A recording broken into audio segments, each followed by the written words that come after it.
I can hear you. Hello. Hello, welcome to Toffee TV.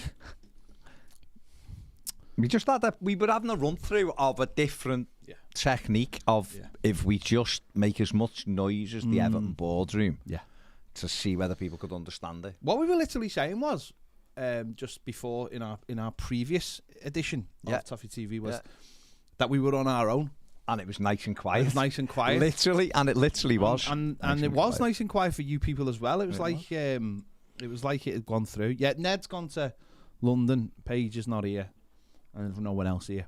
And what we were actually saying, but you couldn't hear us, is if there's anyone out there who wants to come in and intern for us, then please do, because that would stop moments like that where the computer crashes and we are left with no sound. So because that's what can happen. Things can just crash. And if we're around here, we can't see them. And it means you'd have to maybe... you'll have to start reading comments. That's it. The best one I've seen was from EFC Graham, who called it Mime 5. I like that one. That was quite good. A couple of people likened us to Anfield. That's a good one. But anyway, we're here and we've got sound. So it's sound. Yeah, it is sound. It is absolutely sound. What we were saying as well is because there's no one here, we can't take phone calls tonight. Which means we will be just doing the comments and such forth. But that's okay. Again, we need people here to take the calls for us, and we've got no one here. You can get your comments in, though. This multi-billion pound industry that we call Toffee TV. Multi-billion yen or something, whatever. Or lira. Drachma. It is. Multi-million drachma. From way back when. Some days there's only me and Baz here. And you know, it's nice and quiet. Beautiful I'll give days. you that. It's nice and Beautiful nice. We can, have a little conflab and get the brain trust going without someone going, would you like me to play you my new song? It's called How I Have No Hope and I Live in Misery While Climbing Hills with Cam. But I play it using a beer bottle. So get your comments in. It is match day. It is exclusive Arsenal versus Everton build-up. Is that what it is? Yeah. That's what we're billing this as, are we? Yeah. Billing this as. Arsenal versus Everton build-up. Okay. Where we'll go over the ins and outs of how we're going to steamroll Arsenal to get 3 points tonight. Not sure how we do that, but... No. Yeah. Rondon the Legend says, Baz, the next 3 games are huge. We need at least 6 points. 6 points games? would be... but Brentford, Forest away and Brentford at home. It's doable. Absolutely doable. Yeah, of course. But obviously tonight is a very, very, very tough one. Isn't it? Very tough one. Sophie's gone straight in. She's put a reckless challenge in. 2-footed. But fair play to her, because she doesn't mess around. She mixes it, so she lets you know. She said Maupai Michalenko the worst striker and left back in the club's history. I don't quite think Michalenko's the worst left back in the club's history. This is what makes Toffee TV work, right? Is that we've got enough experience of watching Everton, and we're still just about lucid enough to bring out other players and say, we can point at that player and go, in your maybe history, but not in not our really. history. Because I'll be honest, is Michalenko worse than Cuca Martina? Absolutely not.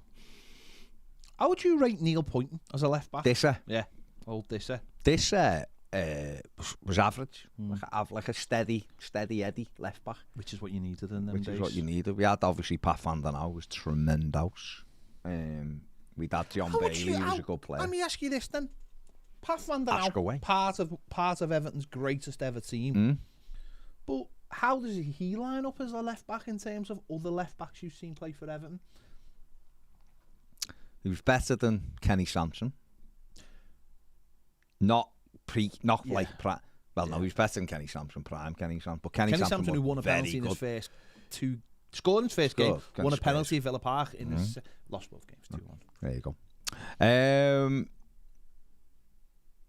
Kenny Sampson was brilliant for England and Arsenal. Of course, he comes to Everton at the end of his career. At the end of his career. He wasn't a better footballer than Leighton Baines. Nowhere near. But he was tough.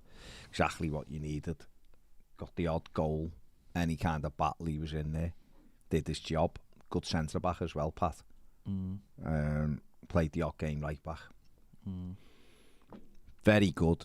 I think when you go down the years, you look at like Nuno Valente and people like that. Van der Nof miles better than the likes of him.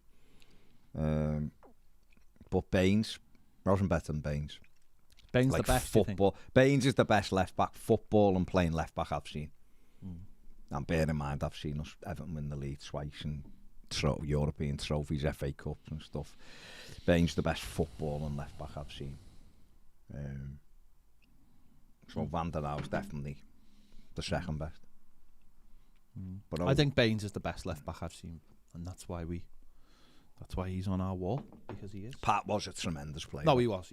I mean, it was a slightly different era. It was different because it was your key job at that time was to defend properly. Whereas when Baines was there, we wanted him going forward. Baines wasn't a great defender, was he, by any stretch? But he was a tremendous footballer. I picked that shirt, by the way, because that is the last shirt that Leighton Baines scored the goal in against Leicester in the Cup. And it will be getting a Carabao Cup thing on the arm, and that's why it's in that. Just in case anyone wanted to know. There you go. Last goal he scored in that. That's at the Park End. That's why in the last minute. That's why the font is that beautiful Everton font. That's why I went for that. There's always a story. There's always a story behind the shirts. Wasn't Anthony Gordon's debut? Don't give him his debut. There's always a story behind the shirts. Always. Lukaku, Wolfsburg. I was there. What a night. You know what I mean? What a night. What's the story about this? The turning point, I think, of that season was Leicester City, and he was instrumental in that game, Mr. Peter Reid. Okay. Do you know what I mean? I'm a cat. And also, I had that shirt knocking around, and I was like, we need to do a Peter Reid shirt because obviously he's a legend, and I went for that. So there you go. There you go. FA Cup semi-final. And sexual player. Other than he's a tremendous player. Leicester, Blackburn. Leicester, yeah. Blackburn was better. And I went for this one because Seamus needs a shirt, and I thought, what better way than a green shirt? And I went for the green and the orange. So there you go. There you go. There's the stories of the shirt. Stories of the shirt. Liam Hughes says, would you start Mina tonight alongside Cody and Tarky? No, I'd start Mina tonight with Tarky. I wouldn't go to a 3. I'd just go and do what you're doing. Yeah. Give Cody a little blow tonight. Yeah, of course. Give him a blow. Thanks for the super chat there. Cheers, mate. Cheers. Danny Ellis says, do you take 57-year-old interns that know nothing about computers? But that doesn't seem to matter. No, we've already got badges for that. Yeah, and I'm not 57. Oh, no. Thanks. Wanderlust says, what you did how some people think the average Scouser actually sounds. Nah, that's just Jamie Carragher. What? Yeah, of course. That's not Jamie Carragher. Not that's Stephen Gerrard. Carragher's. I don't know what I do. I'd go start. You had to go me. What you mean up front? A lot of people are asking for Mina up front. Captain Toffee says, I think in times like this, there's only one thing we need, and it's a World Cup. Beautiful times. The best time of the season. We're having a little chat this afternoon, by the way. I'm just going to put this out there. So, some of you know, some of you won't know. We have like a second channel called The Footy Show, and we haven't really touched it for ages. But what we're going to do, we're going to like rebrand it a little bit, make it more like, so people know it's ours. And we're going to start putting a bit more generic football stuff, just reactions to stuff. Maybe won't always be as glossy as, our two set up and stuff at home, reacting to games and stuff. So if that's the kind of thing some people want to see as well, just because I know the World Cup was great, we loved it, but just reacting to just stuff like big games or MLS stuff like we did over the weekend where we both watched MLS and Baz watched Rooney, incredible 3-2 victory over Toronto. It was Toronto, wasn't it? Toronto, yeah. Just anything really. So we're gonna do that. So if you wouldn't mind giving us a sub, it's The Footy Show at the moment. It's gonna change slightly. We're gonna rebrand it though. We're gonna bring it more in line with the Toffee TV stuff because so people know it's us and just do a few bits on it, just a few reactionary bits on it and that. So hope we can get a few people involved on that as well to do stuff as well, and maybe get a podcast going for it and a few little bits just to just in case you just like listening to us talk about general footy. Because we're going to be doing it anyway, so you may as well come and join us. That's what I'm saying. That's what I'm saying. Celtic Fake says, what do you think of Hinchcliffe? He was really good left back. He's just hates Everton for some reason. Because he was He had to be sold. He did. No, he did, but he didn't like that, did he? He liked the fact that he'd won the FA Cup. He was settled back here, and he thought he should have been given a better contract and more thing. But financially. But I think because Howard had sold him already. Sold him to Everton, didn't he, from City, and then he sold him again when he got here, didn't he? Yeah. So Howard just didn't like him, did he? No. Well, he didn't think he could defend, did he? Might be. Toby Larone, which is the greatest name, says, can't you do a reaction like the old 80s video season reviews on there? We did some of these, didn't we, on Premiere? They are dead enjoyable, and we should. A lot of them are still sitting there on Premiere, and we should like. We probably should revisit some of them. We rehash them. Rehash them, but we should. It would be great. I mean, I would love to do this. Just sit down. It's something I think Everton should do, but I think they're scared of their own history because it's been so long since we've won something. Just sit down and watch like season review videos and do almost like commentaries over it. I'd love to do one. Actually, I think we should do it with we spoke about it last week with the John Watson stuff with Everton's official history video. It'd be great to just sit down and do like a little commentary over it and stuff or whatever, and just have a little chat. We should definitely. We keep saying it. We will. We are planning to tighten our filming schedule, and then I guess at times if we see where there's gaps, we might be able to do some, because that is the best thing, sitting down just watching the old stuff and talking about it, isn't it? Really. Obviously the issue with that is, certainly for YouTube, is the copyright stuff for us. So what the only kind of way around it we ever did, we could do what we did on Premiere, was give you the link to the stuff we were watching, and then you literally click the link at the start, and then you're watching what we're watching, essentially. So maybe mostly just the Premier League stuff, though, isn't it? You get away with a lot of the old stuff, but very good, very good. I'd do it even if you said this. And this is what drives me mad. It's like if you could do it, but like there was a button that you pressed, and it was like, I am not taking a penny out of this. Any money made from this video goes straight to whoever owns the copyright, rather than getting that. But like, just be able to use it, yeah. Instead of, and I know you can for a lot of stuff, because a lot of stuff, there is stuff on YouTube. I was watching a video about it the other day, actually, because I watch a lot of reaction videos, and there's a guy called Heavy Spoilers. He's a Geordie fella. In fact, one of our Premier members knows him. He's got a massive channel, and he keeps on getting strikes.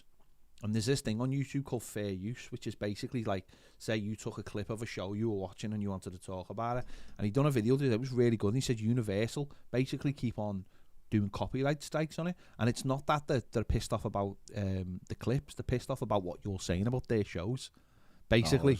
And it was like, he said, I've got to the point now where I'm sick of it. He said, we work dead hard to put these videos together, they take loads of time, and then basically some companies can just give you a copyright strike, and basically there's nothing you can do about it, even if it's baseless, which has happened to us, by the way. We've put stuff out which we own, the press conference stuff, and because someone else has put that press conference out on their channel, we suddenly get a copyright, not a strike, but we suddenly get a demonetization, and it can take ages. They can leave you wrapped up for like 7 days, and if you because YouTube's all bots and stuff, it's so annoying. And it's a minefield. It'd just be great to have a button where you could go, listen, I want to use this, but actually I don't want any money for it, because I just want to put it out, repurpose it, because obviously if it's sitting there and it's a great piece of film or something, repurpose it, and actually the fellow who owns it can have all the money we make from this, no issues at all. We want to do it for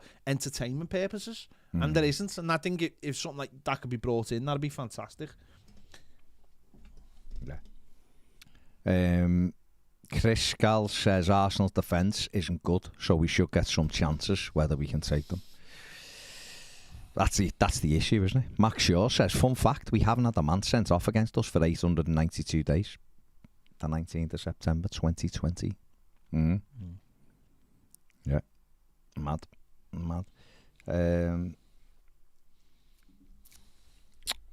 Matty Bush says, Ped said it best last year. I'm just whelmed by the club. I can't get too excited or upset anymore. The club I love broke me. I'll never forgive those at the top of that. I'm just going to press the TV before it goes off. Go. See, we have minions for this button pressing. Nick F says, bring back playing old games like PES 6. No, we'd love to, mate. Again, it's some days, but some days in here are just nuts. Like, you're running from one show to the next, or especially Ned. If Ned's the only one here, and he's got to do everything. You're trying to like do stuff and then get the next stuff out and then set up the next program. Especially when we've got like midweek games and stuff. It can be a lot. Absolutely. Just refreshing the old Premier to take a few comments from them, given it's normally their day to call in. Bainey said a lot, but when I refreshed, he's near the top. So I'm going, let's go past all of the no thingies. Stuart Thompson said, not bothered about anything other than visiting the studio tomorrow. I nearly begged on WhatsApp to come in. I'm in the area. Come on, lads, let me in. I can control a potty mouth. Can't, mate. For an hour. Can't, we're too busy, mate. Can't, we're too busy. Aren't we? You actually are, We are actually you can call in. You can call in, but we are chocker tomorrow. So you have to you'll have to message us, Stu, and see what time you're around and all that. You can definitely call in, but obviously it'll have to be in between. In between stuff. Someone's got to be in the room. Harry says, what do you make of the season ticket renewal coming up? Seems mad I'm renewing and paying more so early. The season is nowhere nearly over and could end with us going down. Yeah, I mean, I don't think it's any earlier than last year. I think it's the same thing, isn't it? I mean, I think my season ticket is a £5 extra a month. But and then you've got to ask questions, haven't you, about what you're paying for? See, there's this thing, we were actually talking about this before, because we were talking about the TV deals and stuff before doing a live show early on. I've put like a little bit of it because, like we said, it's a joke that we've got to watch our game tonight illegally. Let's get it right. If you want to watch Everton tonight, which loads of us will, if you're in the UK, you've got to watch it illegally, and we all will. And it's pathetic that they've created this black market. And we were saying about the money, we did some basic sums, and the Premier League could be bringing in about an extra £10 billion a year by doing their own app. And we were saying that basically what you pay to go in a stadium is pathetic, like, in terms of like what you get. And I know it's more expensive. Like, I mean, funny enough, I'm sitting here on a Sporting KC top, and Eric was telling me that he pays $1,000 for a season ticket to watch MLS football. So, I mean, that is shocking. That is scandalous. But they do this thing every year where they convince you, and they convince the masses that the prices have to go up, and they don't. They don't. We sit here going, you know, and you get this because what they do is they're almost telling you the reasons why the prices have to go. Oh, it's for your benefit. It's so that when we move to the new stadium, it won't be such a big hit, and this and that and the other, and you know, it's because of this, and it's like no, the prices shouldn't go up. The guy, the Bayern Munich president said it best a few years ago when he was like, we put the prices up for tickets. It's a massive hit for you, but actually it's only a couple of million quid more for us, and we can make that doing this or doing that or selling lawnmowers or whatever it is. It's like they convince you that the prices have to go up, and they just don't. It's the same with players. When players get new contracts, it's like, oh, he should be in, and it'll go from 75 to 100, and we all go, oh yeah, and then you step back and you go, why does he? Why does Iwobi deserve £100,000 a week? He's on 75. He hasn't done anything for 3 years. It's like, they convince the masses that, I mean, this happens everywhere, by the way. It happens everywhere in every walk of life. They somehow convince a section of people that the prices should go up. Or you're paying, 1 minute you're paying £4 for a pint, and the next minute you're paying £7 for a pint, and people justify it to themselves by going, oh yeah, but if you were to go to this bar, it would be that anyway. Yeah. And it's almost like you're justifying it, so you don't go, so you're not moaning at yourself, going, well, what am I paying £7 a pint for? Oh yeah, but that's the way it is. That's town prices, isn't it? You go to town, that's what you. It's like, why? Yeah. Why are we? Why? I mean, it started ages ago with the coffee, didn't it? Paying £4 for coffee, and you're like, and then you go, "Would you want some cream on top and a bit of syrup?" Oh, go on then. That'll be fine. And you go, yeah, but you can understand, can't you? And it's like, no, you can't. It's syrup. It costs nothing. It's cream. It costs nothing. But I mean, it costs something. Yeah, but nothing. Nothing in terms of bulk. Should be like 15p. About 2 pence. No, but it's like for them, extra should be. That's what I'm saying. But not, it's like 90p for it. But it's like some marshmallows, 6 marshmallows. Loads of the time, you have to justify it. It's Premier League football, though, isn't it? And we're going in a new ground next year. And it's like, the prices should never go up. The prices should have gone down this season. Everton should have looked at it and gone, we've been terrible. Freeze the prices. It'll go up by, let's say it goes up by inflation, which fucking hell, yeah. If it went up by inflation, Jesus Christ. Probably have gone up more. But it's like you're sitting and you're thinking, why are we paying more? For what are we paying more for? And they'll say, well, we've got a waiting list, so if you don't want it, then you can go. Or you're getting 4 extra games next season. It's mad. It's literally 8 extra. About 4 home games. Apologies. But it's mad, isn't it? Yeah. Geordie Tune for Life says, when you move to the new stadium, what will be your best memory of Goodison Park and how sad will you feel? Leaving it will be my best memory of it. Mine will be obviously seeing us win the league. Seeing us win the league there, you know, as a kid, unbelievable times. It's not quantifiable. It's not quantifiable what you're leaving behind. You're leaving everything, aren't you? History, isn't it? You're leaving everything. But you've got to make that step, though, haven't you? You've got to make that step to your new ground to get on with it. You can't. I don't think I could put it down to one memory because there's loads of things where loads of memories. There'll be memories of what happened at the Palace game and what happened at the Wimbledon game, what happened at the Coventry game, and even though they're terrible things, they're memories, aren't they? And then there'll be the good times, winning things or seeing Rooney score his first goal or the quarter-final versus Newcastle in '95, or the game against Middlesbrough where in 2009, and that got us into the semi, which we knew we'd be at Wembley, and all these little things. Loads of stuff. There's millions of things. There's millions. You can't. For me, I can't put it into one thing because it's just your upbringing, isn't it? It's like, to me, it's like leaving home and then someone going, what was your favourite thing about living in your mum and dad's house? Like, it's unquantifiable. It's your home, isn't it? And we're going to be leaving our home, but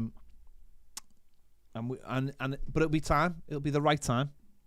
Oh, well, we need it, don't we? Financially, we need it and everything else. So, definitely. But I can't wait. By the way, I can't wait.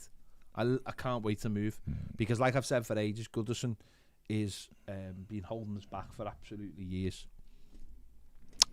Graham Heath says, working on a cruise ship currently, docked off the coast of Komodo Island. The game kicks. Yeah. The game kicks off at 2:45 a.m. our time. Tempted to non-existent expectations, win, swerve it, and hope to wake up to good news. Fair play, mate. I can't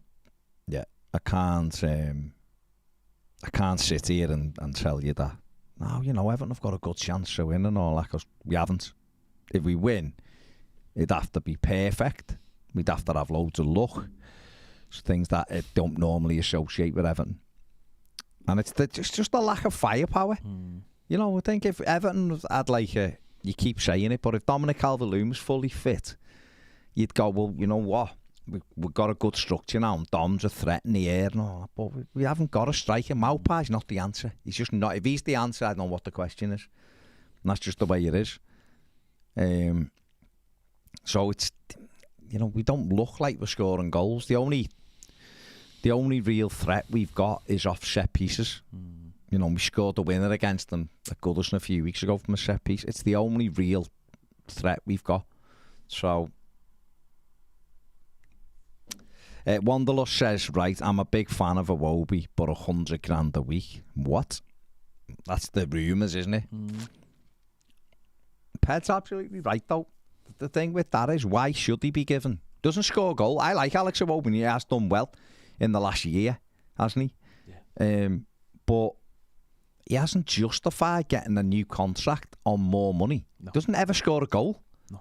Doesn't score goals. So, and by the way, this is not me having a go at Iwobi. No, he's I'm using him as an example to show that not everything has to go up just because you're moving on to the next thing. You know, if you sign a contract with your new phone, you look for the contract that is similar. You don't go, well, of course it's going to be more money. It shouldn't be. No, it's mad.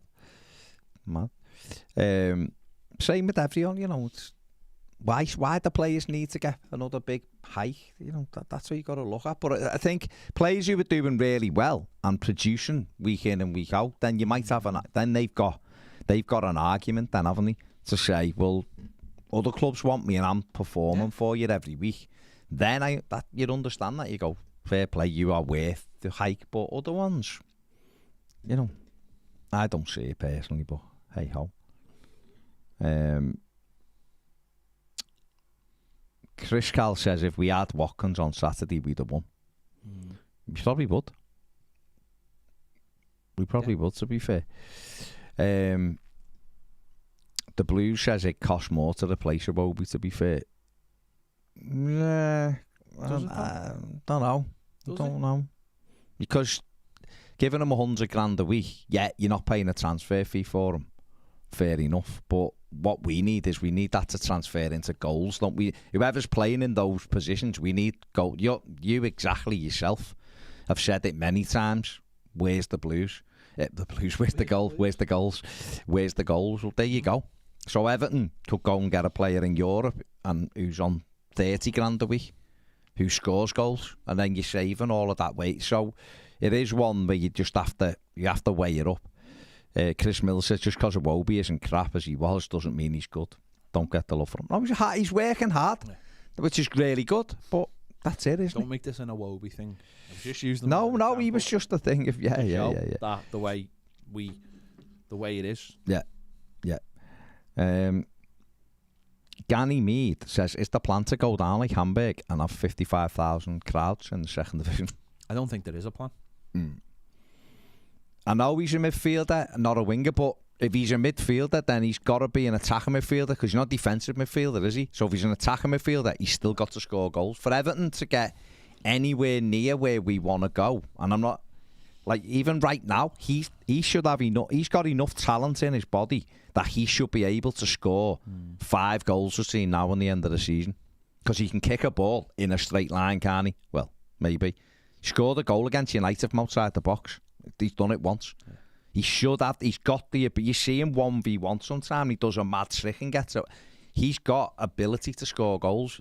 So therefore, that's his strong suit. Everton. If Everton are going to move forward and say Everton recover from this and stay up, and we want to try to move forward, our players have to score goals. You can't. No point keeping players who go. He's all right. Doesn't get any goals, but he's all right because you can get lads who get goals and are all right as well. So that's what we have to look towards, don't we? My top is Sport and KC. People are asking me in the comments. Sport and KC, MLS. It's a belter top. It is a belter. You can get them in classic football shirts. Professor Poopy Pants, what a name. Says, hi lads. I saw the extra show you did earlier today and you talked about people going to see lower league football. I'm a Blue living in Nottingham and I've started taking my 2 kids to Notts County games. Posh. They wear the Everton shirts anyway. Last year there were over 17,500 at Meadow Lane to watch a 0-0 draw with Yeovil. Brilliant. On Saturday there was 7,500 to watch the referee Rob County of a result against Dagenham. I think many people just want to watch football, and if we can't watch Everton we'll find other teams to watch. Doesn't mean we fall out of love with Everton, just our money going elsewhere. Absolutely. Well, Mike took it was Everton, but Mike took Owen to watch Marine against Everton under 18s, didn't he?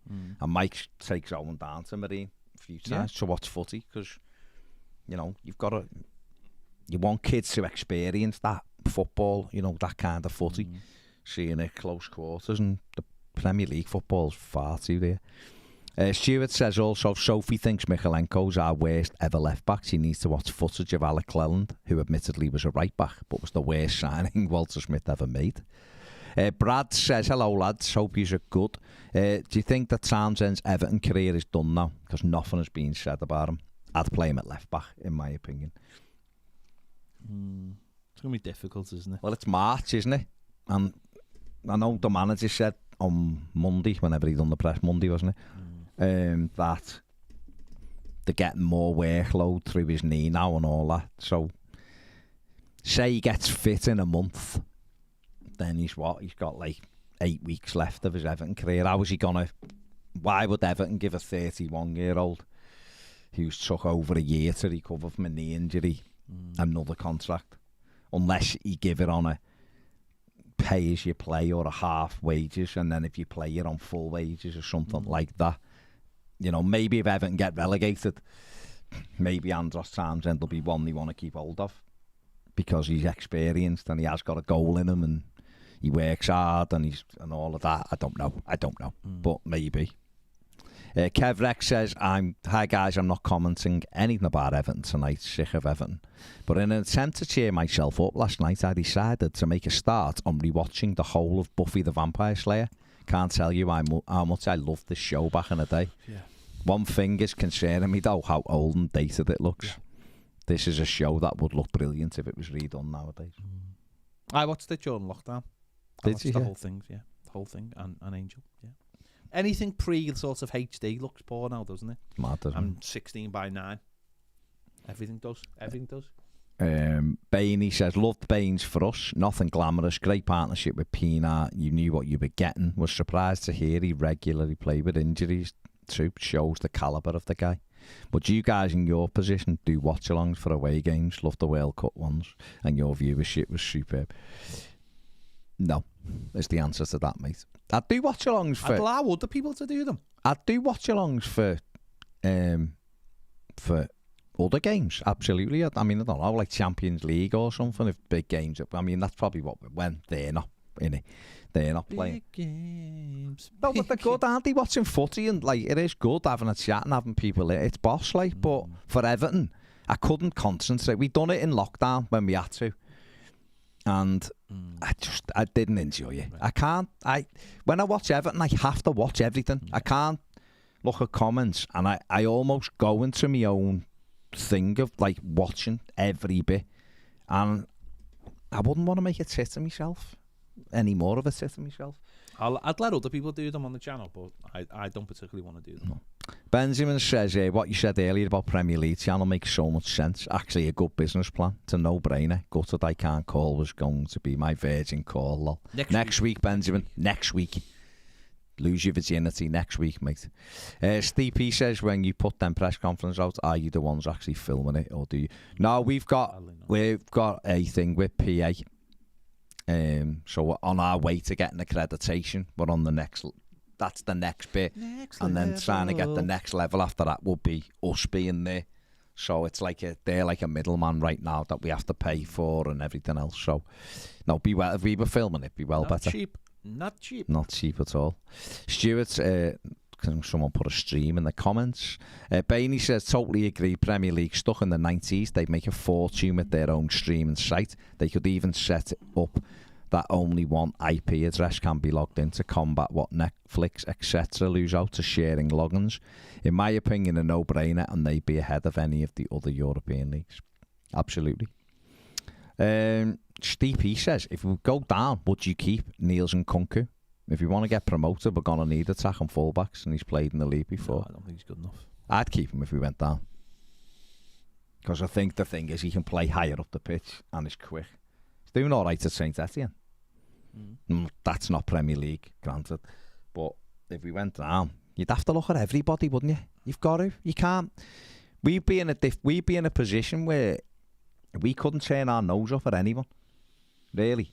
And he's young and quick, and isn't on any kind of decent wages. So I think you'd have to look at him. I think if you got back to the Premier, is he good enough for the Premier League? I don't think. Not as a fullback. Not as a fullback. He's all over the place as a fullback. I think as a player, as a wing, he's more of a wing back really, and maybe like a winger. It's where he was when Everton got him. He was a winger when we got him from France, and we tried to convert him to a left back. But Steve P says it wouldn't cost more to replace Iwobi though, would it? Because there's better players who are going to be available on frees who'd be on half of his wages. Jonathan Bamber, Branco, Van der Boom, to name two. We've got to stay up to get those players though. Jonathan Bamber ain't going the Championship, is he? Maupai, Stuart says, if Maupai is the answer, then the question is, how did Everton get relegated in 2023? Fair play. Colin says, all right, lads, what do you think Gray's issue is with being lazy and trying to take the same man on 15 times?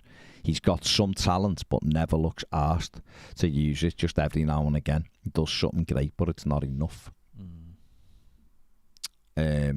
He's got the ability. There's no doubt about that. I think people do sit up sometime and look at him and go, I tell you what, he's good. I know that. I believe in the United FA Cup tie. A lot of United's recruitment team were like, go and get him. Hey? But they probably watch them the next game and he doesn't do a tap, and that's the problem with Demarai Gray. He's got the ability. He's absolutely got the ability. Again, said it all season.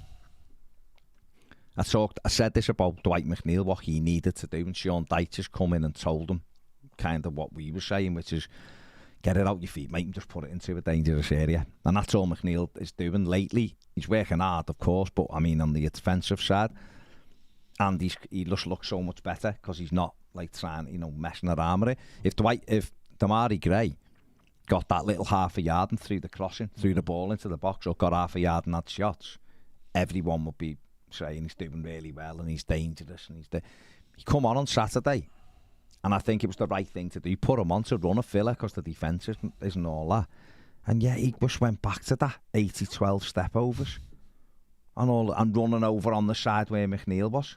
So we had two wingers in the same position. Can't do that. Just simplify your game. You've got the ability. He's got pace.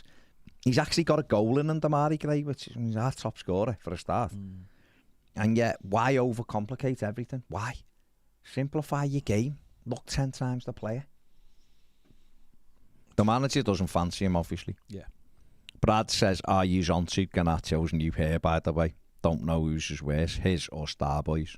Starboy's was worse, because at least Garnacho's gone full. He's gone full Eminem. It's everywhere, innit? Starboy's just had the blob on the top, didn't he? Fair play to him. Fair play. Man of Grass says, do you guys actually think Dom will make a miracle comeback? I think the quicker we forget, the easier. Well, we can't forget him, can we? He's our player. He's a centre forward. He wants to get through and get into the game. He wants to play football. He doesn't want, no matter what, people shouting the mouth off on social media about him. He doesn't want to play. He's this, he's that, he's the other. The lad wants to play football. He's a professional footballer. It's his job. He's frustrated. He missed out on the World Cup. He was going the World Cup. There's no question about it. If he'd have been fit, he was in the World Cup squad. That's a World Cup. He might never get another chance. When he's 30, he might not be good enough to go to the World Cup. No. This was his chance. I don't think you can forget. I've seen loads of different stuff about him clearly on social media and stuff.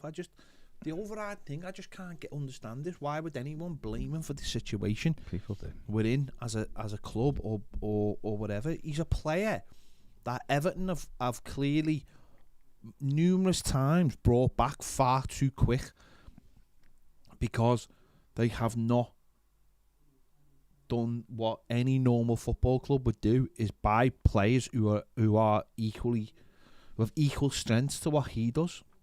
And this has been going on for years now, of Everton not being prepared to have squad players. Even when when we had Lukaku, we had no. I know it's difficult to have players anyone near the level, but there was no one anywhere near. I can't even. We was our backup centre forward when we had Lukaku. Toney. We've never done it. We've never been. And I seen someone the other day saying,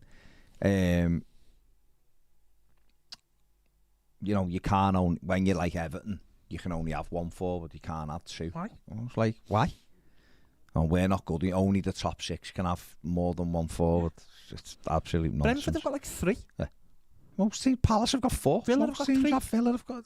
Most teams have got them. Do you know what I mean? Forest have got 408. Forest have got 408. No, but it's ridiculous though, isn't it? And it's like, I've seen people, it's a disgrace, blah, blah, blah. People say to me, like, should sell him. I was like, you're going to sell him to for a start? And it's like, that's not the issue, is it? The issue is, when this started rearing its head, 2 years ago, when we brought in King, and we didn't use him, the club in that summer should have been looking at thinking, right, in the next couple of years, Demarai Calvert-Lewin is going to probably be looking to leave Everton. Never mind get injured, never mind anything else. So we need to bring someone in now who's got the talent.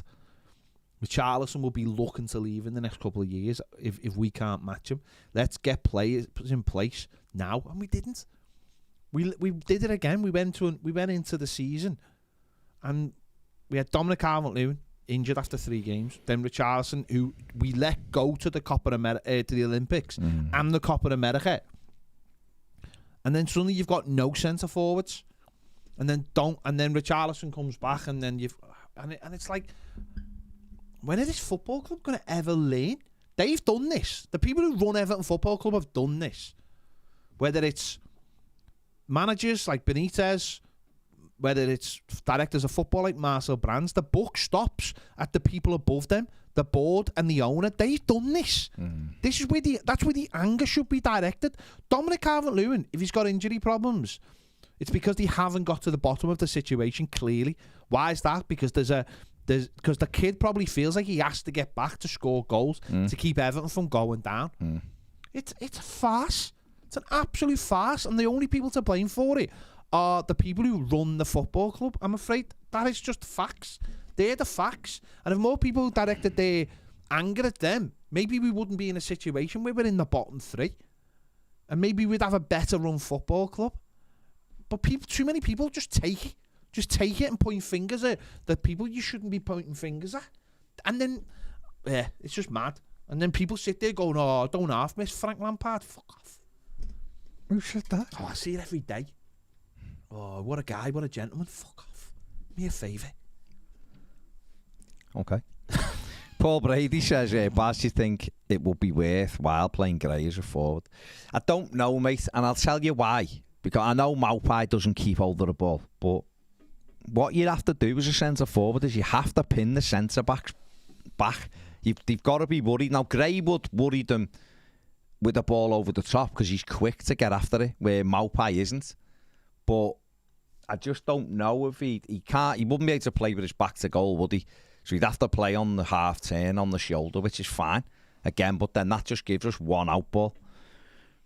I'm just not sure. But what I would do is I'd rather see him than Maupay as the forward. Because I would feel like if we could get Gray into the right area, he might actually score. But I just don't feel that right now with Maupay. Let's get it right. If Ellis Sims plays tonight, he's not going to get a kick at the ball. And simple fact is, then people will turn around and say, let's get Maupay back in on Sunday. And it will go round, and it will go round, and it will go round. And these are the realities. Totally agree with you. I would have left Ellis Sims in after the Merseyside derby. He got done nothing for an hour, but put a shift in for an hour. The way I looked at it, right, and people might agree, might disagree. When I said this, and you were away, I think, when I said this, Ellis Sims has had like 2 bookends. The Chelsea game and the derby. Yeah. And in between that, I'd had 2 loan spells. One at Hibs, one at Sunderland. Hearts. Those 2 performances were exactly the same as each other. He run round a bit and didn't do anything. And I'm not having a go with the kid. I'm just saying, if you watch those 2 performances, he didn't have a kick in either of them. A kick in either of those games. And that, to me, I looked at it and thought, this kid is miles away from where he needs to be. But the only way he's ever going to get to where we need him to be is if you play him. Because we know what Maupay does. Ellis Sims is a big, physical, strong lad, but doesn't use the big, physical, strong attributes that he's been given. Because I think sometimes we can look at a player and go, you're big and strong, you should be doing this, you should be throwing your...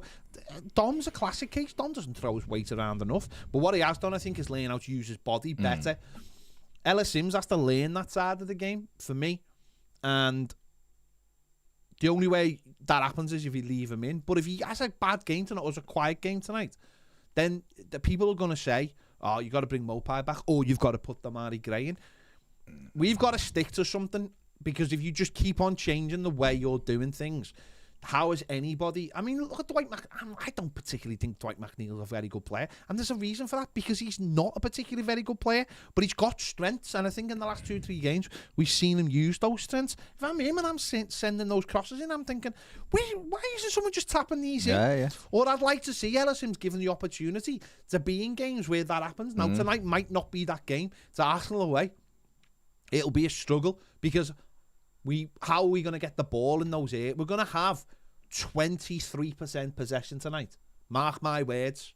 7 either way. 23. 7 either way. I reckon we'll have 27. Right, well, I'm having a 7. 7 swing. 7 swing. Right. Go down as much as 16. 16%. Would that surprise you? No. Of course it wouldn't. Right. So, if they've got loads of the ball... Although Pickford will be wasting time, so that's surely going to give us some percentage. So Ellis Sims is not going to have much of a go tonight. So if he doesn't, then... And this was my problem with the derby. It was like, why take him out? Why not leave him in the team? You've played him in a game at Anfield where everyone bottled it. All the senior... I've said this straight after the derby. The amazing at derby was the senior players bottled it that night. The senior play... Cody, Tarkowski, Seamus Coleman. He didn't bottle it, but he couldn't get a kick. Garner Gay. The senior players that night bottled it. And yet it was like... And I said it myself. Ellis Sims was poor that night. After about 15 minutes, the hadn't worked out. But he's a kid. But you're only ever... And listen, I'm not holding out for Ellis Sims to turn into Romelu Lukaku or anyone like that, or, whoever, and score loads or go Dominic Calvert-Lewin. But the only way he's ever going to understand how to play is by playing. And then the only way you can ever make that decision of whether he's worth persisting with is by giving him a run of games. You can't put a lad in at Chelsea in December 2021 and then give him a start at Anfield in February 2023. So he's had 15 months. He's gone away and scored goals in 2 separate leagues in that time. And yet you give him an hour and a night when you don't really have the ball anyway. Right. And then go, I'm taking you out now. He should have been in against Leeds because he was up against Championship defenders. He'd have probably scored a couple of goals. He should have been in on Saturday because would have been up against 2 big 6'3" odd centre-backs who aren't very good.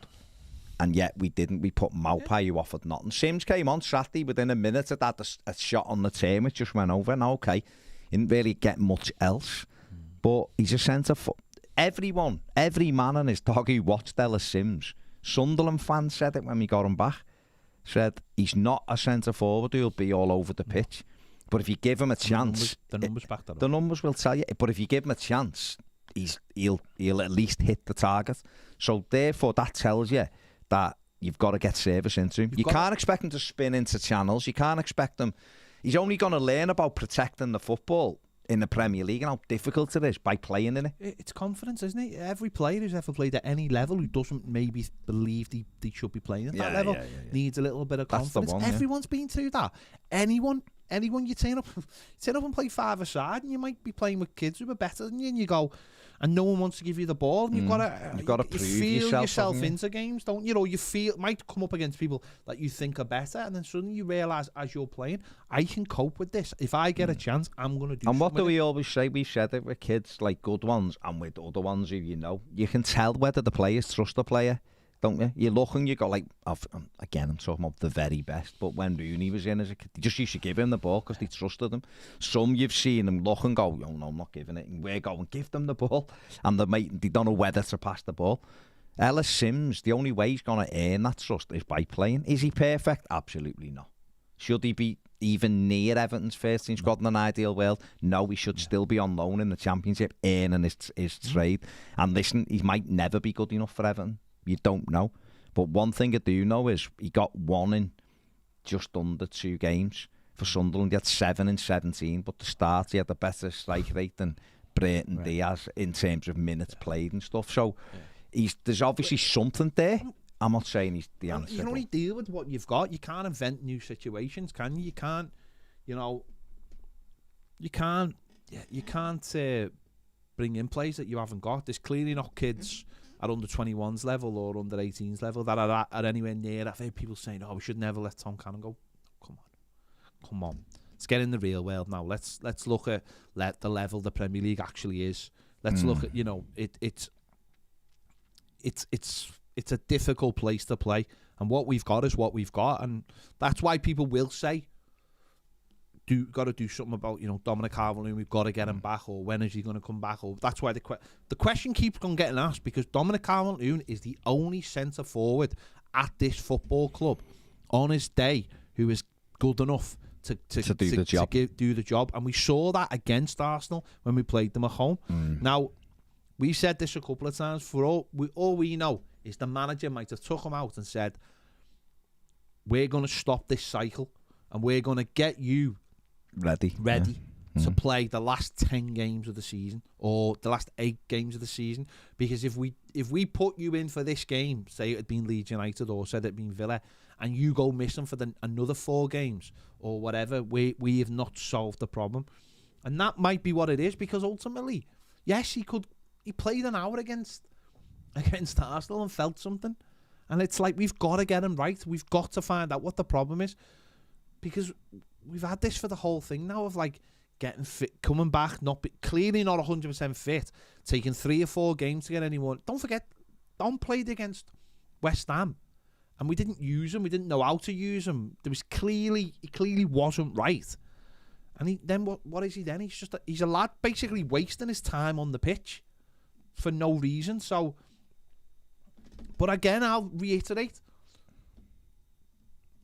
this is on the people who decided we didn't need another centre forward. This is on, for me, Frank Lampard as well, for rejecting centre forwards in the summer. This is on people allowing that to happen. For me, this is obviously a bigger problem. This is where the director of football has to have a bit of weight and throw it round. This is where the people behind them have got to give them the ability to have the weight. And this is on those people to go, no, we're Everton Football Club. We have 3 centre forwards that could start on any given day in the Premier League. No, well, we'll have one, and then we'll have another fella who can play 3 different positions like Richarlison, and then maybe a backup fella who never plays.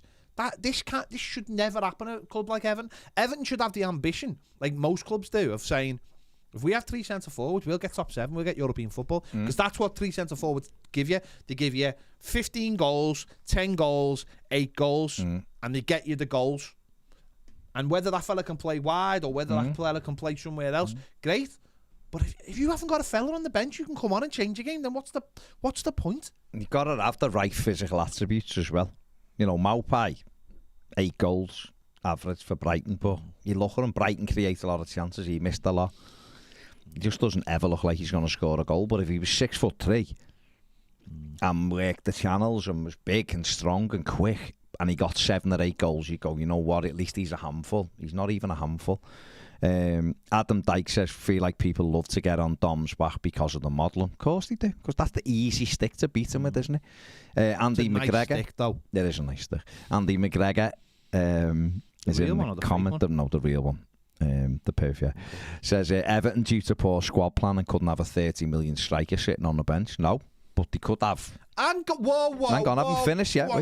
Due to poor decisions under previous regimes, we've always needed to fix midfield or centre back like this summer, when we spent 10 million on a backup centre mid rather than adding a first team player. Hang on, is this the same Andy McGregor who tells us all the time you don't need £30 million strikers, and you can find some fella in Burkina Faso 3rd league who could do a job in the Premier League? That's what he said. No, I'll reiterate it, I've said it a million times. The money we spent on Maupay and the money we spent on Dwight McNeil is just a scandal. It's just a scandal of what we could have brought in, of what we could have brought in. It's just a scandal. Benjamin says, you're right, Ped, it's called a duty of care. I'm a chef and I'm asking for ages wherever I go, just make the work surfaces higher, because we are constantly bending over and it hurts our backs. When you're young, maybe you don't notice it, but now my back is in bits because of the way I was working when I was younger. You've got to do all the things that help people, haven't you? Find the real reason. What if a footballer keeps getting injured, you've got to try to come to terms with what it is. If Everton had better recruitment, better planning, they could take Dominic Calvert-Lewin out and go. Look what United have just done with Sancho, for argument's sake, right? They bought the kid for 100 million or 90 million, whatever it was. didn't do anything last season.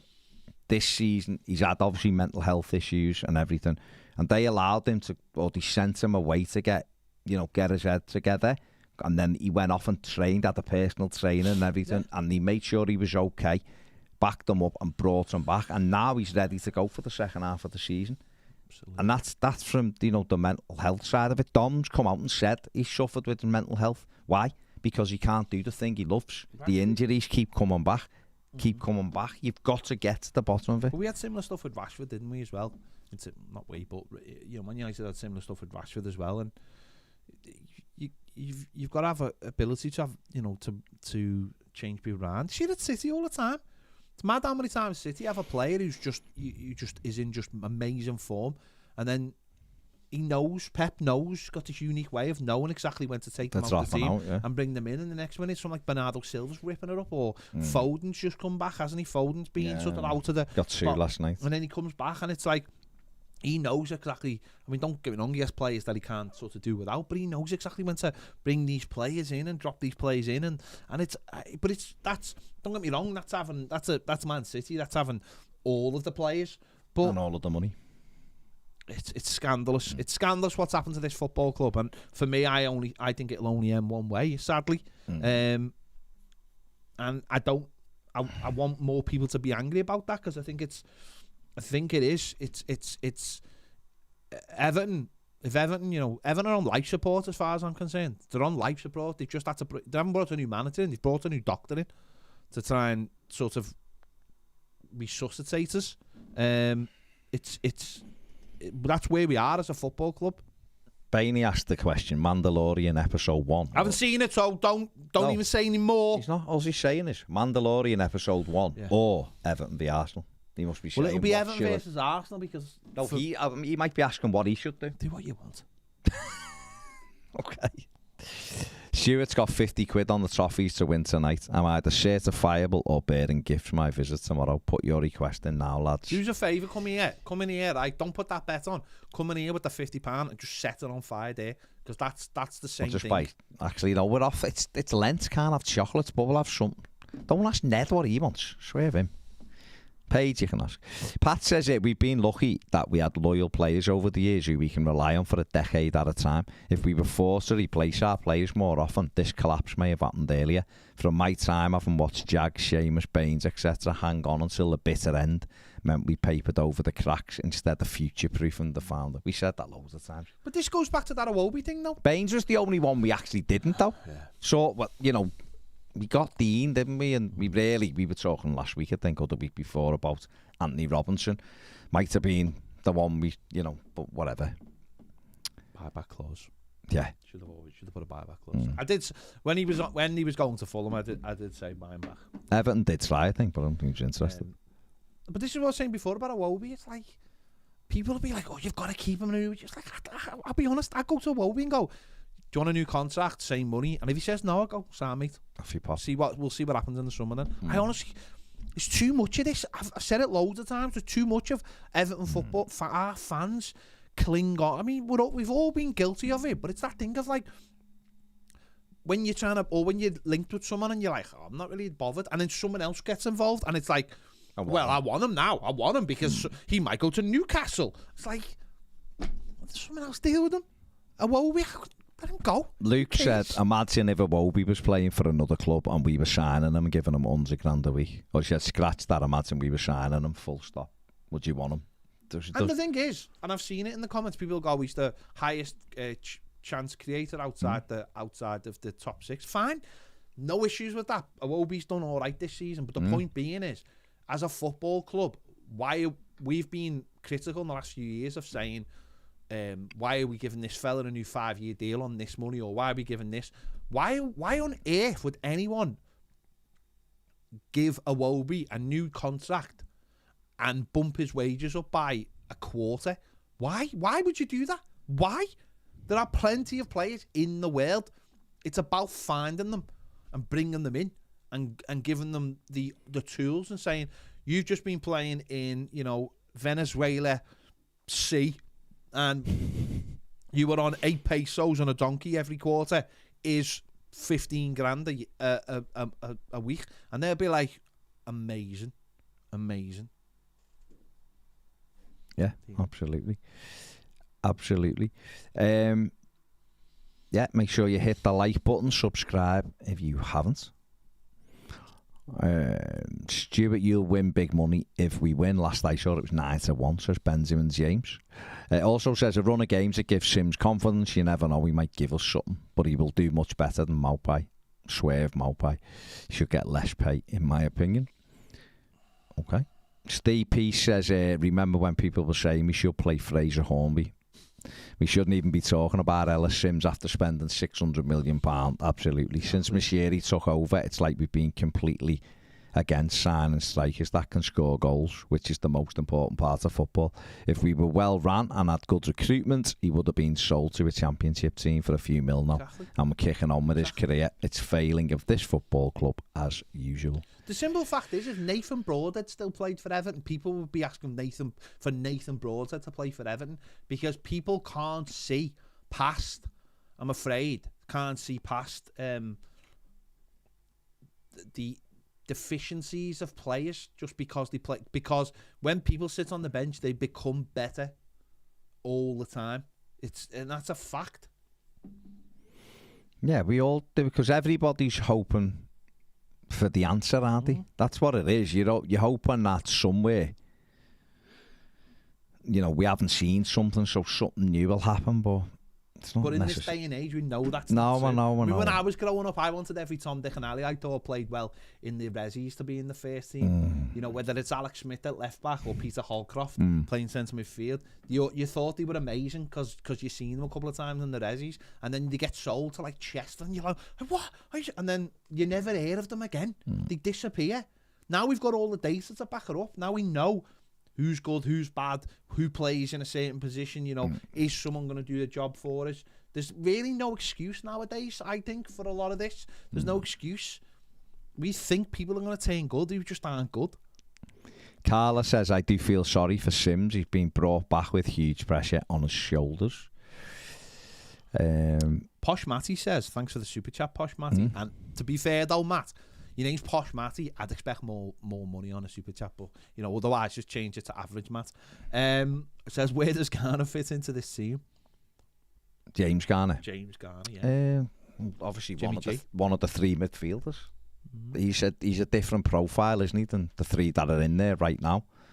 I haven't seen enough of him to say he can just go and sit in as the number 6. Can he play right back? Why would you want to put him right back? Because that's what everyone always says. Can he play centre forward? But listen, he's a young midfielder. He's good.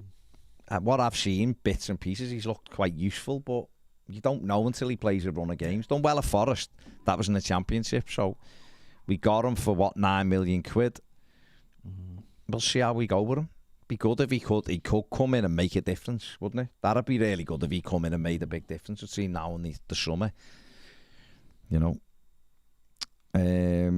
I just think it's frightening, right? I just think it's absolutely frightening. If you'd said on the 1st of January, we're bringing Ellis Sims back, and by the time we get to, say, March the 1st, 2 months, we'd be like clamouring for Ellis Sims to play, and he hasn't scored a goal. And the other fella hasn't scored a goal. And we had the whole of January to bring in a striker or two. It's frightening. I think it's frightening that we are here 1st of March, and we are like, oh, Ellis Sims has got to play. And he hasn't scored a goal and hasn't shown much of anything, to be honest. But that's where we are as a football club. I think that's frightening. Really frightening. Yeah. That's where we are as a football club. No, the Blues, he's an 8, isn't he? He is an 8. But I'm saying, if you're looking about power and pace, it's like, where would you put him in there? If you've got Onana, does he replace the core? Maybe. And he's in there with Garner. Going and sitting where Garner sits, I don't know whether he could do that. He did do that at times for Forest. Well, he did do that for Forest, but also played in the 8 as well. I don't know. I'd have to see more of him, to be honest with you. And can he really do it in the midfield in the Premier League? I don't know. We'd have to see, wouldn't we? We'd have to see. Where are we? Bainey says, since social media became a thing, it led to guys like yourselves having a platform to do things like this. It's just a shame there's a negative side to the abuse and shithousery that is a given. That to the likes of Iwobi, pre-Lampard and Dom, when all he wants to do is play football. It's horrible what some go through because of it. Yeah, listen, it's easy, isn't it, to go online and start slagging people off. It's the easiest thing in the world. You know, it takes no brain cells at all to do it. And people love it. Makes people's lives are that bad that they have to go on, and it makes their life better by being abusive to people. That's up to them, isn't it? We're all wired differently. I wouldn't do it, but there you go. I don't think there's a problem for me if you're talking about football and you're saying whether people's good enough or bad enough. It's just how it comes out, isn't it? I've seen people like tagging people in posts and things like that. Yeah, I have no issue saying someone's not good enough. I've said it plenty of times, and I think in this day and age you should still be able to say it. I think it all obviously if it's abuse, then it's different, isn't it? If it's abuse, and especially personal abuse, especially the stuff Dom gets just because he dares to be himself. You know, he dares to be himself. That's the thing I don't get. It's like, yeah, so what? He likes wearing slightly more flamboyant clothes than you do, just because he doesn't walk around in, like, you know, Monster X and Ons. You know, it's like, does that make him, you know? I've said loads of times, you see these NFL players walking into the stadium sometimes. Jesus Christ, some of the clobber they wear, would they get away with it in this country? And yet NFL is seen as a lot more sort of well, some of the people who watch it and some of the people who own the clubs are a lot more, you would think, close-minded, I would say. So someone doesn't have a good game and you point out he hasn't a good game for these different things. I think that's fair game. No, that's fair enough. Just don't tag them for a start. Yeah. But I'm just talking about people who abuse people online in general. Go on and have a go up. It's embarrassing. Imagine. What if it's Matt Hancock? But I wouldn't. I don't understand why you do it. I mean, for him, fair play. But what I mean is, people who go on. Did you see the Newcastle thing? You see it all. Did you see the shirt? Yeah. But I was given back to him apparently. I think that the thing when you go on, it's just mad. Why would you do that? Why do you go on and abuse people? Why does that make your life? It's mad. It's weird. People are just weird. Danny says Ellis Sims is 22. He should be the third striker that comes off the bench for the last 15 when you're winning a game. Or he should be at a lower league team playing games, not starting relegation games. No, but then if he's better than the other lad who's starting it, there you go. The Blues says, yeah, I think so. Instead of Dukes for me when he plays purely because of the ball striking and crossing. Yeah, fair enough. Fair enough. Lila says, can't imagine us winning tonight and getting battered by Forest. Don't say that. Can't imagine it. I mean, I can't imagine us winning tonight, to be fair, but don't be saying getting battered by Forest. Akiva's in the comments, says, hey lads, looking forward to catching up for the Newcastle game in a month's time. I hope by then Dyche has us in a safer position. I don't know, mate. It's down to us, really, isn't it? The players to start putting the ball in the back of the net. Scott says, being that we can only score from corners, how do you feel our corner deliveries have been lately? Well, they've been very good apart from Saturday. Saturday. I don't know why on Saturday, though, we didn't do the Al back post corner that we've been doing all right with. Did we? Maybe they felt they were stronger, though, at that. Yeah. Maybe that's where, like, Tyrone Ming stands and stuff, and he's a big fella, like. Yeah, I don't know.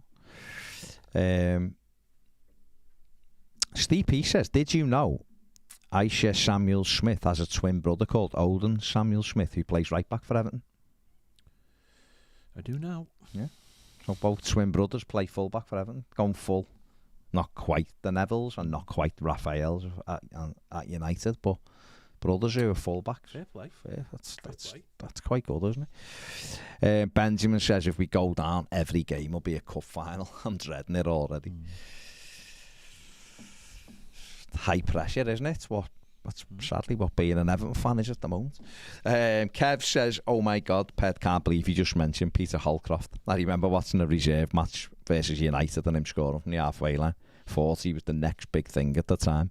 But unfortunately, he was a bit of a party boy and ended up ruining his career. I think he ended up at Swindon for a while, he did. His brother was a goalkeeper for Liverpool too. Yeah. Peter Holcroft. Quality. They're all there. We've had them all, haven't we? Ian Jenkins, they're all there. You know, think back to the boys. But it is, isn't it? You look at them because you want them to all be Wayne Rooney. That's what These you want. Pre-Wayne Rooney. No, I know, but when you think back now to you what you do with the kids in like the youth team and the kids in the 21s is you want someone there that you can unearth that'll save you loads of money. It's one of yours because you brought them through, and they go on to do the business. The problem is, everybody knows these players who are that good, and they either come in and swoop on them, or the hype is already started before they get in. Yeah. That's the issue. Yeah. Them days are just going, oh, who's this kid? And he comes in and he does the business. I remember back to when I was a kid, and Rob Wakenshaw played 2 games. He made his debut at home to Man United and scored in a 3-3 draw. Actually tapped in. Brilliant. Everyone, it's the next big thing. And he started on the Monday against Aston Villa away. And he didn't score, and then we never seen him again. And that was it. But he scored on his debut against United. It's like, he's going to be a new striker that's going to get 30 goals, you know. Different those days, didn't he? Different because obviously the subs. Yeah. But that was it. He went and never done anything again, you know. Because the step up is huge as well. What we're hoping with Ellis Sims is he just might catch a couple of people cold with the odd goal between now until we get Don back, or now until we get a striker. There you go. Adam, go on. Say Ben Sharp says, what do you think the average home attendance would be like if we go down? Well, I hope, Ben, genuinely, if we do go down, that fans stick with us, because ultimately we're going to need financially people to be going to match. We're going to need full houses every week. That's going to be the difference for us. I'm going for the toilet stuff. You keep talking. Okay. That's going to be the difference, isn't it? You know, having 37,000 Evertonians there, and obviously the away end will be full because everyone will want to come to the game. That's got to be the difference. That's got to be the thing that allows us to buy players. That's got to be the thing that pushes the team on. You know, fans have got to do their bit. And if fans can't do their bit any other way, it is by paying to go to games and backing the team. And if we want to get back up, if we were relegated, if any team wanted to get back up at the first try, it's got to be through intimidation in many ways. It's got to be by saying, right, this is a 1-year thing. We're going to go. We believe that we can go straight back up. Because if we don't, then I think, number one, I think that would be disgusting from Everton fans as far as I'm concerned. You support your team. You should be supporting your team. Come anything. I know there'll be more games, but then there's a waiting list apparently. So the people who are on the waiting list, that's your opportunity to get tickets. But I think it would be disgusting of Everton fans to abandon its team, their team. It's our team. Because Everton got relegated. Simple as that. You've got one chance, and we all, if it happened, and we all have to be in it together to get us back. So I'd expect full houses every week. I really would. I think you get them. No, yeah. I think you'd easily get full houses every week. And the thing is, Everton will start winning games. People like what going to match when Everton win. You get winning game. You get that. The fans have stuck with this team, the club, many times. Many times. And, you know, I've been at Goodison when there was 8,000 there. League Cup ties. I've been at the Screen Sports Super Cup, and there was, what did we see? It was 6,000, whatever. 13,000 Coventry and all this when I was a kid, you know. But then fans, you know, when we nearly went down against Wimbledon, all of a sudden people realised what they might lose, and the gates went right up. You know, the average attendance in 93, 94 season was around 23,000, and Liverpool's was 32,000.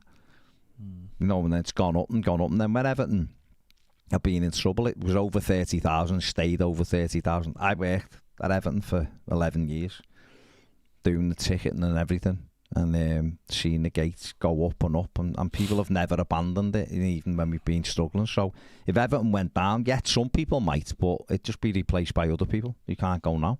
So I think Everton would always get 35,000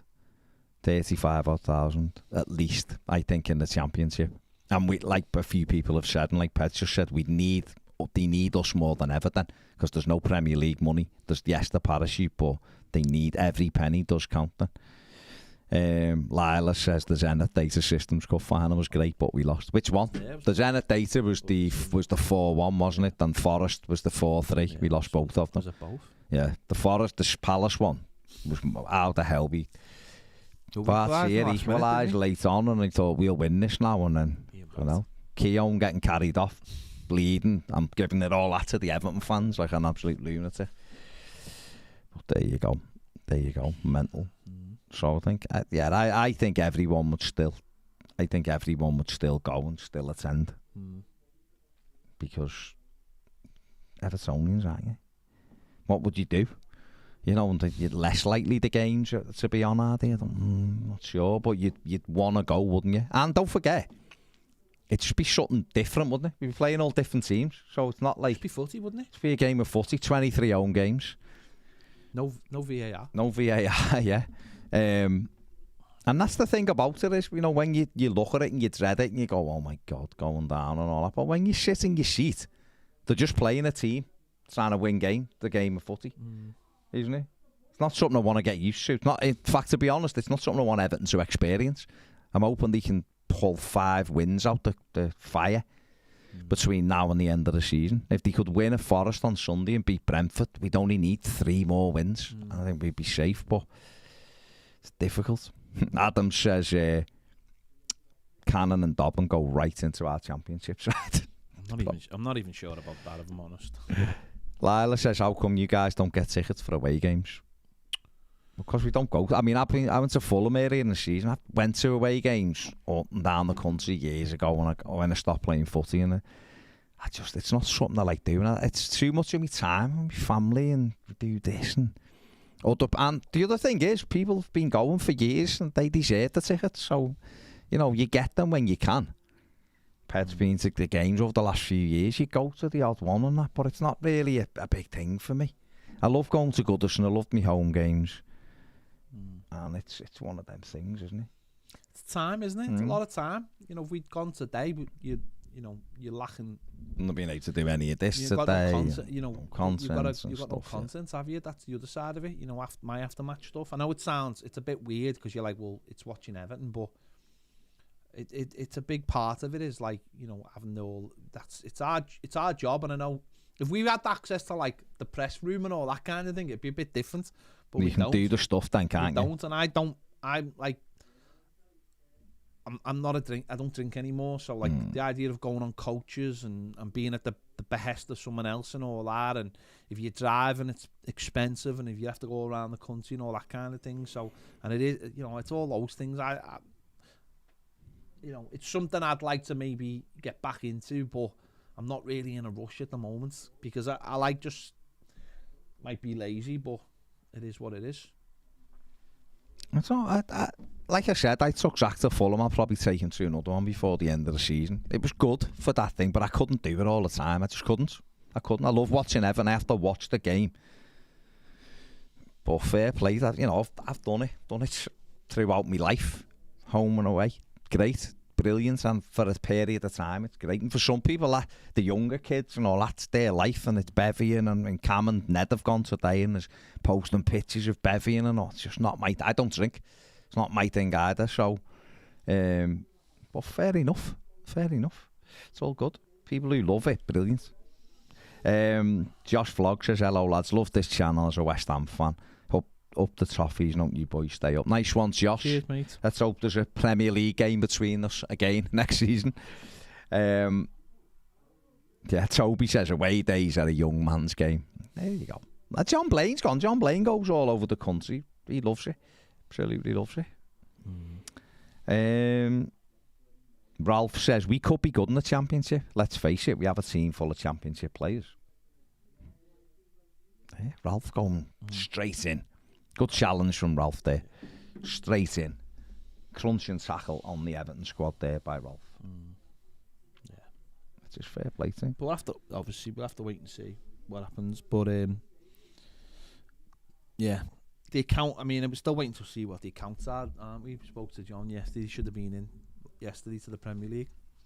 Why haven't they been released yet to the shareholders? So they're obviously not going to be particularly good. No.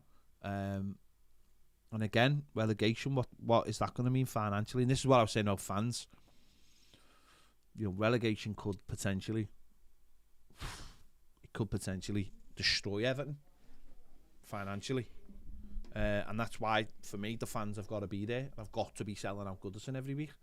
Like, that's our bid, isn't it? You know, if Everton turned around to me and said, not to me personally, but if they turned around and said, listen, not just your season ticket money, but we need, I don't know how you'd say this, but if everyone could buy the home shirt or something, or buy one of the shirts or something, all do your bit, then I would. I'd buy one. I'd probably just do nothing with it or whatever. But can't get off with you, because it is gonna be bad. Let's get it right. It is. We are in a mess. We're not just in a mess. We're in a mess now. I mean, can you imagine if we lost the Premier League money for a year? It would be awful. It would be absolutely awful. So that's all you can do as a fan, isn't it? Just back your team and get yourself to the home games. And it'd be, as I said, it will be difficult for some people. Some people might be able to justify it, but if there's a waiting list, then surely, you know, we should be able to sell out. I think we will. Benjamin says tonight the answer is to have a couple of pints for medicinal purposes to numb the pain. Up the Toffees. I think these games are actually easier to watch because for me there's just zero expectation tonight. So if we get beat, I just kind of be like, well, that's what I thought. It's worse when I think it's a game we can win and we should win. That's when the devastation it's. When it's ones like tonight where you look and go, can't see us getting anything, I find them games easier to watch. Ben Day on the Super Chat says, Norway Blue here. Who are your favourite Norwegian EFC players? Thomas Mara. Tommy Mara. Haaland would have been, had we kept hold of him, obviously. We had any other Norwegian players? That's Swedes, but Norwegians. No, well, it's definitely Tommy Mara. Can't think of any other Norwegian players we've had. You could have just left it at Tommy Mara, then we wouldn't have had No, I know, but I'm trying to just think of any other, because he's saying who is your favourite. There must be more than one. I can't think of any other player we had. had. Very close to getting John Carew a few times. Would that count? He would have been my favourite. I don't think we've had any others. No, I think off the top of my head, I can only think of Thomas Mara. Stefan Rehn was Swedish. Lindroth was Swedish. Blomqvist, Alexanderson. We've had the Swedes. Gravesen was Danish. Huh? We've had no Finnish. No, well, Icelandic. Let's move on. Yeah. Wish we had them tonight, to be fair. Josh King, Norwegian, I suppose. Yeah. Well, not suppose. He was Norwegian. No, but I mean, what I mean is he didn't really... Played about 36 minutes for us, didn't he, or something mad. So Tommy Mara, it will be. Espen Baardson's never going to be in the... He played one game at Tottenham. His crotch was by his bloody knees, and he left 4 goals in. He's never, ever getting into that. I'll tell you who we nearly had, because he come over. We put him up in that hotel for 4 days, and then he went back. Stefan Everson. Do you remember that? When he was training with Everton for 4 days. We had him up in the Adelphi. Another one. Taxi should pick him up. Then he should walk around the Adelphi with his thingy. We could do a list. We could do a starting 11 of players that Everton nearly had. There you go. For tax purposes, like Muller. There you go, yeah. Tony Anderson says, I estimate Everton will get 36 points. Will that be enough? I think it will be, Tony. I think that's the number I've got in my head that keeps us up, 36 points. Whether that's enough, I don't know. I'm not like some like mind bender who knows how to can see into the future or something. You know what I mean? You down as a mind bender. But you never know. Ned bends my mind daily, to be fair. Lila says, remember in the 80s when we wondered where all the extra fans came from when we were doing well. Just people started enjoying it, didn't he? Going back to match. That was all it was. Where are we? James says the Gordon sale would mitigate that for a year, maybe. No, it wouldn't, honestly. No. Graham Rodgers, Baz's free hit games. Not free hit, just Baz's realistic take on football games. I love it when people go, no, we can't write any game off. We're going to go and get a result here. But you have to look at it and go, they're a team that might win the Premier League this season, mightn't they? They might actually win the league, the top. And we are a team that has scored 17 goals in 24 games. You have to be realistic and look at it, everybody, and go, the chances are we're not expected to win. We're not going to win, are we? If we win, everything will have had to go right for us. I'll be dancing from the rooftops. If we get it, well, I don't know, I don't like heights, so that's probably a bit of a thing, but I'd be delighted, I'd be made up, delighted, all of that. A draw I'd be made up with. But the reality is, if everything goes the way it should, Arsenal will win, won't they? So it's not necessarily a free hit. I just won't be losing my shit over it because I don't expect us to be able to live with them for the simple reason that we can't score goals. There you go. There's your explanation. Scott says it's a race with Leeds, in my opinion. Could well be. I think Forest are in trouble. I think Forest are terrible. The fact is, most of them down there are terrible. Palace are terrible. Palace are terrible. Most of them are rubbish in that bottom seven. It's why we're all in the bottom seven scrapping, because we're all generally rubbish. Leicester are probably the best of all of the ones in that bottom seven. They've got goals all over the gaff in the team, just that they don't know how to keep them out because the goalkeeper's a hologram. That's why. That doesn't help, does it? No. Holograms are... Well, we said yesterday, though, maybe if we had the hologram up front, the beams of light, if you could get a might force some kind of goal. If you could get a strong enough beam of light, it would not only maybe deflect the ball where you wanted it, but maybe burn one of the opposition. Never know. You never know. Where are we? The Blues just got to go. Nice one, Baz and Ped. Peace out, Blues. Nice one, mate. Take it easy. Sim says, I just became an Everton fan this year and I'm not going anywhere. Would love to take a trip overseas to see him play, whether it's the Championship or the Premier League. Well said, mate. And welcome. The Blues says 17 goals. 3 of those are scored by Gordon and 1 was a Luca Dean own goal. So our squad have scored 13 goals this season. And then says peace, mate, and then is on his way out. Nice one for that. Yeah. Exactly. It's right. like funny thing with Gordon there. The Bravnik got a winner's medal, didn't he? on Sunday. He's entitled to a winner's medal. He's played in the competition. Mind you, Gordon did. No, I'm just saying because yeah. Fair play. Watches his team get beat and gets a winner's medal for it. Einar Iversen was Norwegian. I've no idea who he is, but he's signed for us. Yeah, but he was a youth team player, wasn't he? Oh, we've had a few youth team players, yeah.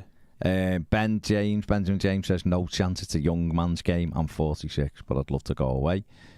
Brad says, if you could take Luca Dean back, but it meant losing Patterson and Michalenko, would you take that? Because we could do with some of his free kicks. No, I wouldn't. Stuart says, will someone please share the stream? I'm sure there'll be one out there, mate. Bainey says, no, not normally into conspiracy theories, but the level we have become over the last 7 years of Mashiri's tenure is mad. He's a successful businessman, and I just can't fathom that he couldn't see with the money that's being spent that it would be this bad. Has he looked at the turnaround at Newcastle in a year? Do they want failure, or is it pure incompetence? They're hiding with nobody speaking except Pickford's relationship with BK. It's just mad. Yeah, it's absolutely mad.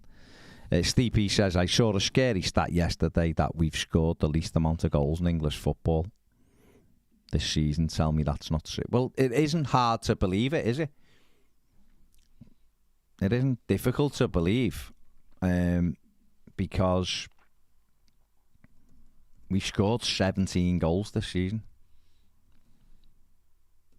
So, if you look, even in the Championship, the lowest goal scorers in the Championship are Cardiff City, who scored 25 goals. And then everybody else is 30 and above. Let's have a look. League One table. The League One table. Lowest scorers in League One are Cheltenham with 25 goals. Forest Green have got 26. And League Two table. Lowest scorers are Gillingham with 21. So yeah, Everton are the lowest goal scorers in English football. So there you go. There you go. Let's get him in it. But you know what? Sometimes when you're at rock bottom, there's only one way to go. And that is even further down. No, it's back up. And hopefully Everton come out tonight and score 3 goals and win 3-1 at Arsenal. And blow English football apart with an incredible win. We'll see. You never know. You never know. David said we also got 3 against Palace and 2 against Southampton. That leaves just 12 goals in 22 games. Stop it. You're making me feel really, really depressed. It's grim. That, you know what? That's the only stat that matters in terms of like anything. You know, when you look at like the general play or anything, you could go, we'll be all right. But ball in net, that's all that matters. That's all that matters. That's all that matters. Does, doesn't it? That's all. It is all that matters. Yeah. We'll have to just see, won't we? We'll have to just see what happens. There's 14 games left, isn't there? And with 14 games left, we'll 5 wins. 5 wins. Is that a lot? Well, yeah, when you've because we've only won 5. Sorry. Won 5 all season. So we've won 5 in 24, and I'm asking for 5 in 14. Oh my God! Difficult, very difficult. But hey ho, let's see what happens. There's no hiding and there's no hoeing. There's going to be scoring. That's the only ink I'm willing to. I wish we had them. Yeah. Got 2 at the weekend, didn't he? Jesus Christ. Right, we're going to do 4 more minutes. 4 minutes to go, so get your comments in. Till the team gets announced. What time kick-off? Is it quarter to 8? Quarter to 8? Thought it was 8. No, it's Yeah, quarter to 8. we'll do it. So the team will be announced in 5 minutes. Listen, get your comments in. Make sure you hit the like button and subscribe. We're on 77,195. I want to see 77,200 by the time we go off air in 5 minutes. So there's your challenge. I'm dead surprised actually, because normally Ned would have sent us some stupid video or comment or picture of him hugging Cam with Ned's eyes looking like piss holes in the snow. Honestly, but he hasn't, so and that makes me feel like maybe they've left him at a service station without his phone. There's a picture of him on the coach and a picture of 2 pints. But he didn't send them to us though. No. Normally he'd send them to us in the group. He probably just doesn't want to get involved. I don't want him to get involved. Because you'll be saying, well, I hope he got stuff for us, and he won't. Tom says, cheer up lads, we've had a 50% win rate since Dice came in. We have, and if that continues, we'll be fine. We'll be more than fine, won't we? But that will be challenged tonight. It will. But if he gets beat tonight, we've still got a 40% win rate, which is put on better than a lot of managers of late. Scott says Mina or Cody. Mina. Okay. Mina's our best defender. Yeah. Cripps says, hi gents, can't see us getting a result here. The Forest Brentford games are massive. Yeah. We need at least 4 points from those 2 games, don't we? Really. Sophie says Sunday's more important in my opinion. There's no such thing though, is there? There's no such thing as more important.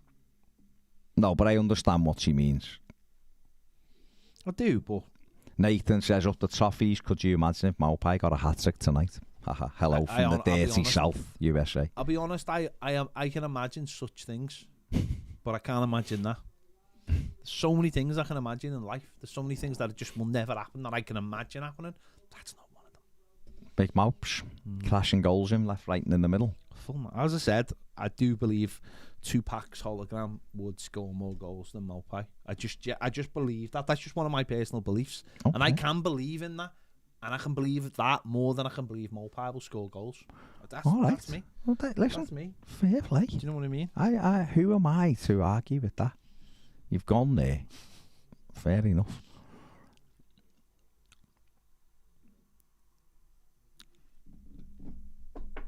Yeah, the team will be out in a minute. Danny Ellis says, hope they kick Toney out before our game. Yeah. I mean, what's mad is, do you think it's mad that he's admitted some of the charges and yet he'd still be allowed to play football at the moment when he's basically saying, yeah, I've actually broke them rules? Because how can you still continue to play if you've openly admitted you've broke rules? That to me should come with an immediate suspension until It should be create backdated. a hearing. It should be, but on all the points taken off them. Should be taken off them. Really? Any game he played in. And definitely scored in. No, any game he played in. Should be backdated and they should be, for me, kicked out the competition. Yeah, and Everton should just be allowed to stay in. They should be relegated to the Championship and keep us in because we're founder members. Toney, Scott, if he does get 252 charges, Joey Barton was banned for 18 months. Reduced to 13. For 13 months and for nowhere near that amount, so I don't know. Yeah. Couldn't speculate there. You can't speculate. Carla says, so Ped, who's the top of your list for the worst player and biggest waste of money we've signed? Mopai or McNeil? It's a tough one but I probably would go with Mopai because I just think it was a mad decision to bring in a player who was always going to have to be Dominic Calvert-Lewin's backup.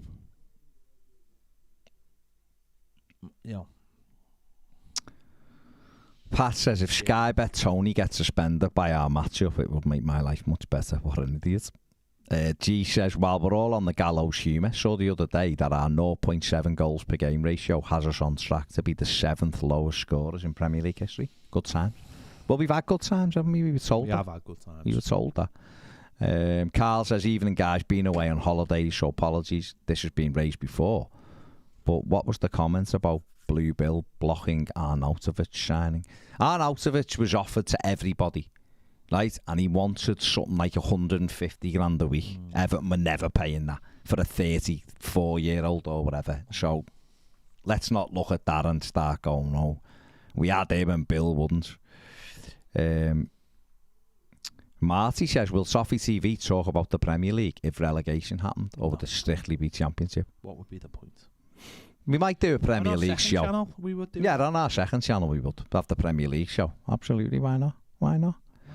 The Blues says at least McNeil can put crosses on. Everton team is out. Pickford, Michalenko, Keane, Tarkowski, Coleman, Garner, Decore, Onana, Iwobi, McNeil, and Big Mouse. Mopai. Michael Keane over Yerry Mina.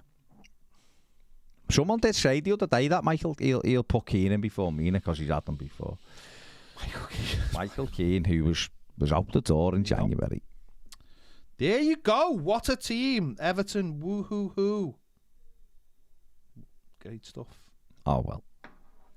Keane over Mina. Just remember that. The next time you're crying into a bottle of milk. He is starting to do that thing already that managers at Everton tend to do, which is come in and just play the players that the fans know aren't good enough. It's all good. It's all good. But listen, Michael Keane might get a brace. There you go. Christ. Keane might be starting up top, as Scott Blunt says. You never know. Mopai centre back. It doesn't matter. It doesn't, but it sort of does as well. No, but he's already shown. It just sends a shiver up my spine. No, but he's already shown that he's one of those managers. No, it's involuntary. You know when like things just scare you involuntary. Yeah. It's involuntary. It's like I don't even have to think about it. I just know it's bad as it just goes. Arsenal 1, Everton 2, a shock win. Michael Keane, Neil Maupay with the goals. What a tremendous night. That'd be amazing, wouldn't it? It'd be amazing. But at the end of the day, we've said it many times, when you spend 600, 700 million pound, you should never be in a situation where you don't have 3 centre forwards who can all get you 15 goals each of varying talent. You know, ever. Your wingers should be getting 10 goals a season. That should be the team that you're left with when you spend that amount of money. It should never be a team with no goals in it when you've spent that much money. It's I think it's what they call in the game terrifying. Poor recruitment leads you to where you are. That's just a fact. It's a fact. End of story. So there you go. Slightly disappointed another 4 people didn't sub, because I said when we finished we had to be on 200 and they've let us down. But there you go. That's what people are The like. Arsenal team People let you down. That's the way it is. Ramsdale, White, Saliba, Gabriel, Shinchenko, Odegaard, Jorginho, Granit Xhaka, Saka, Trossard, Gabriel Martinelli. Front 3. Quick front 3. But there you go. Night, we may as well go home then, might we? Go home and have some food and just get this game out the way. This is one of them games, though, that it's like Liverpool. No. It's one of them, when you look at the fixture, you go, we get beat there most The of way I look at it is we've actually already played this game in September and we lost. Yeah, this is just... We lost. And all they're they're just playing the highlights. just going to replay of it tonight. How do you play? Arsenal have won 99 games against us. So we'll become the first team they've won 100. In fact, we're the first team. They'll be the first team to ever beat an opponent 100 times in the competition if they win tonight. If they win tonight. So you can't say that they definitely will win. Say You can feel like they definitely will win. You can't say it because you never ever. It's football. It's 11v11. But just terrifying. What can you do? Just terrifying. It is terrifying. And listen, subs are Begovic, Holgate, Gray, Mina, Cody, Godfrey, Davis, Vinagre and Sims. Okay. He was always going to go Michael Keane over Yerry Mina. He just was, because he's had Michael Keane before. Fair play to him. So he is that type of He's manager. thinking out the box, isn't he? Well, he's that type of manager, isn't he? What he'll say is he's had Keane and Tarkovsky as a pairing before, so they know what is expected. As I said, this is just involuntary. This is not. I'm not disappointed.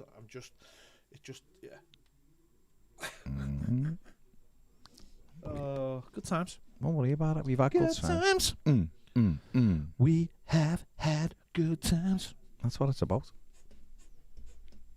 And What's Ben Godfrey have to do to get in the team, I wonder? Not play for Everton, probably. I don't know. That's a strange one, isn't it? That's a strange one. Good times. Really. We have had good times. Benjamin's called them less pay rather than more pay up front tonight. What you've done there. So start drinking right now, lads. No, listen, it is what it is. I messed up. Steve P says, is Joey Barton actually an Everton fan? Because he seems to dislike us. He's a strange guy, though, isn't he? No, he is a big Evertonian. He's another one. He is a big blue, but he's another one that it's almost got like a bitterness about him over Everton. But I don't know why, because he had the opportunity to come back, didn't he? Burnley centre-backs. We know they are, though, don't we? But they're also Burnley centre-backs that got a positive result there, apparently. But I don't believe that. Michael Keane's played for us for 46 years, so I can't see it. Listen to the Reds in the other room, all happy, even though they're at home. All happy because they know. Actually, we need them to win tonight, don't we? We do, though, don't we? Yeah. We need them to win. Wolves are right by us, so. Yeah. Oh, well. Are we going to go? We're going. We're gonna go. 2 more likes makes it 150. Done nearly 2 hours. We have, yeah. We've done far. You've got far too much. Without anyone, without phone. like ringing us. Far too much for people of not to subscribe. Yeah, so there should there have you been go. 4. Should be easily 4, and there should have been at least 37 new Toffee TV Premier subscribers. As far And the likes should have been like 600, given there's like 730 people watching. But that's people. People are selfish these days. Yeah, they're And lazy that's the way and it is. selfish. Fair play. Right, we're going to have our tea and then watch what unravels. No, it is. You're right, Danny. It is horrible. Want Liverpool to win, but that's where we are. Wanted them to beat them the other week when they played them, the same day we beat Arsenal. And they went and got beat 3-0, so... Right. Obviously, you'll see us after the game with our thoughts. Hit the like button on the way out. Thank you very much. If you haven't subscribed, just do it now. Takes a sec. Thank you very much. I might just do Take it ASMR. easy. Maybe you will. Beard ASMR. Maybe you will. Take it easy. We'll see you later. Bye. Up the Toffies.